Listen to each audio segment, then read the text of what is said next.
एक अकेला व्यक्ति जो संसद भवन में बैठकर हिंदुओं को हिंसक बोल रहे हैं, उसके पीछे में कई सांसद बैठे हुए हैं, उसके बावजूद भी वो भी तारीफ हो रहे हैं, तारीफ हो रहे हैं करके सिर्फ 3 चीजों को ही दर्शाया जाता है।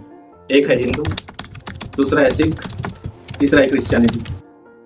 बाकी कहाँ है भाई? बाकी का फोटो नहीं दिखा सकते संसद भवन में, बवाल हो जाएगा ना। क्या आपको लगता है हिंदू हिंसा करके तो जो बाहर से आते हैं और भारत में आकर ब्लास्ट होते हैं और दुनिया भर का जब जांच होता है तो पता चलता है एक अलग विचारधारा का है बोलते हैं, उनका धर्म क्यों नहीं देखा जाता? जो ब्लास्ट होते हैं, फूटते फाटते रहते हैं इधर उधर कोने काने में या कहीं भी मंदिर देवालय में आकर फूटते रहते हैं, और कश्मीर में तो अधिकतर फूटते रहते हैं, आपको पता ही मैं किसको बोल रहा हूँ। तो उसका रिलीजन या धर्म नहीं देखा जाएगा, लेकिन हिंदू को हिंसक जरूर बताया जाएगा। एक पक्ष को हमेशा उन्होंने टारगेट किया है अभी तक। यदि आप हो हिंदू, आप जनेऊधारी हो बोलते हो, कश्मीरी ब्राह्मण करके बोलते हो, तो श्लोक याद होगा। अरे श्लोक याद ना हो तो कम से कम शास्त्रों का तो ध्यान सही से रखो। जय श्री राम। आज का वीडियो का टॉपिक तो आपने देख लिया होगा थंबनेल के माध्यम से। आज का विषय ये है कि एक अकेला व्यक्ति जो संसद भवन में बैठकर हिंदुओं को हिंसक बोल रहे हैं, कहां तक का ये बात सत्य है? उसके पीछे में कई सांसद बैठे हुए हैं, उसके बावजूद भी वो भी ताली ठोक रहे हैं, ताली ठोक रहे हैं। तो क्या ताली ठोकने के लिए और हिंदू हिंसक बोलने के लिए वो संसद में बैठे हैं? पक्षपात करते हुए उन लोग को कहते हैं कि ये है, वो है, ऐसा है, वैसा है करके सिर्फ 3 चीजों को ही दर्शाया जाता है। एक है हिंदू, दूसरा है सिख, तीसरा है क्रिश्चियनिटी। बाकी कहाँ है भाई? बाकी का फोटो नहीं दिखा सकते संसद भवन में, बवाल हो जाएगा ना। तो इस तरीके से यदि गलत वे में आप लेकर के जाओगे संसद भवन में और खाली एक्सप्लेन करते रहोगे हिंदू सिर्फ हिंसक करता है करके, तो ये कहां तक का सही है?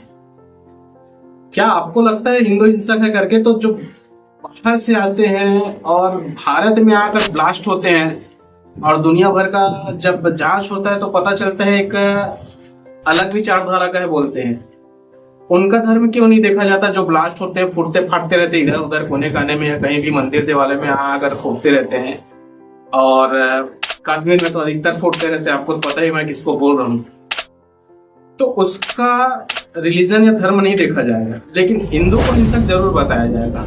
यह कहां तक का सही है आप स्वयं सोच सकते हैं और विचार कर सकते हैं। इसीलिए इसे बोल रहा हूं क्योंकि एक पक्ष को हमेशा उन्होंने टारगेट किया है अभी तक। यदि आप हो हिंदू, आप जनेऊधारी हो बोलते हो, कश्मीरी ब्राह्मण करके बोलते हो, तो श्लोक याद होगा। अरे श्लोक याद ना हो तो कम से कम शास्त्रों का तो ज्ञान सही से रखो कि किसको हिंसक बोलना है, किसको अहिंसा बोलना है, किसको क्या बोलना है, ये तो समझ में आए। अब वैसे भी हिंदू धर्म में हिंसा और अहिंसा दोनों का अलग अलग तर्ज है, अलग अलग मतलब है, अलग अलग मीनिंग है। हो सकता है आपको ना पता हो, थोड़ा ज्ञान की आवश्यकता है, क्योंकि इसीलिए तो कहीं ना कहीं आपको भी नाम दिया गया है। मैं नहीं बोलता, पब्लिक बोलती है। इस पर विचार आप भी करिए। बाकी तो जनता आपको दिखा चुकी है 99 सीट पे लाके, कहाँ थे, कहाँ आए, कहाँ गए। अब अगली बार की जो सीट है उस पर आप ध्यान दीजिए कि कहाँ तक पहुंचते हैं, तब समझ में आएगा कि कौन कितने पानी में है, अन्यथा नहीं समझ में आएगा। क्या तथा कथित बातों पे ध्यान नहीं दीजिए और सही चीजों को और सही विचारों को प्रेजेंट करिए। एक विषय को और एक ही व्यक्ति को यदि आप हमेशा टारगेट करते रहोगे तो ये गलत है। क्योंकि ये देखिए, मैं एक वीडियो आपको दिखा देता हूँ, एक मुस्लिम भाई का बयान है। मैं राहुल, और तेरे को मैं और कुछ बोलना चाहता हूँ। राहुल गांधी, मेरी बात सुन। मैं एक मुसलमान हूँ, याद रखना मेरी बात। मुसलमान हम कभी भी एक कुरान की आयत अगर हाथ में लेंगे ना तो हमें पहले मुंह धोना पड़ता है, उसके बाद जूता निकालना पड़ता है, तब हम कुरान की आयत हाथ में लेता है। तो तुमने जूता पहन के और संसद में हमारी आयत खड़ा की है, तो तूने पिछवाड़ा धोया था क्या?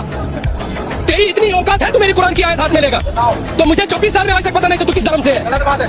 सही है, बिल्कुल सही बात है। तो मेरी आयत लेके या हिंदू भाइयों की कोई गीता लेके या बाइबल लेके वो जूता पहन के कभी कहीं पे भी रोड पे खड़ा करेगा?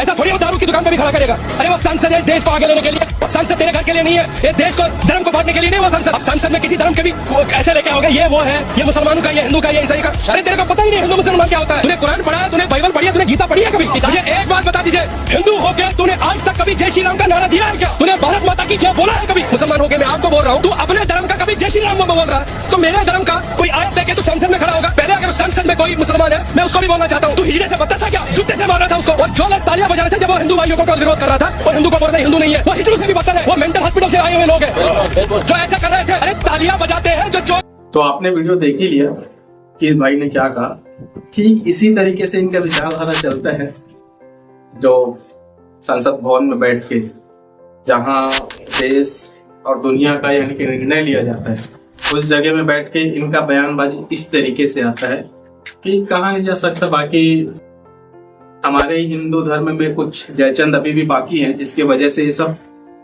हो रहा है।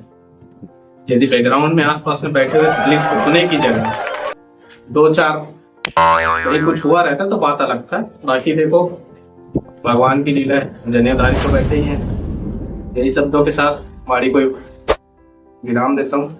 जय सिया राम, हर हर महादेव।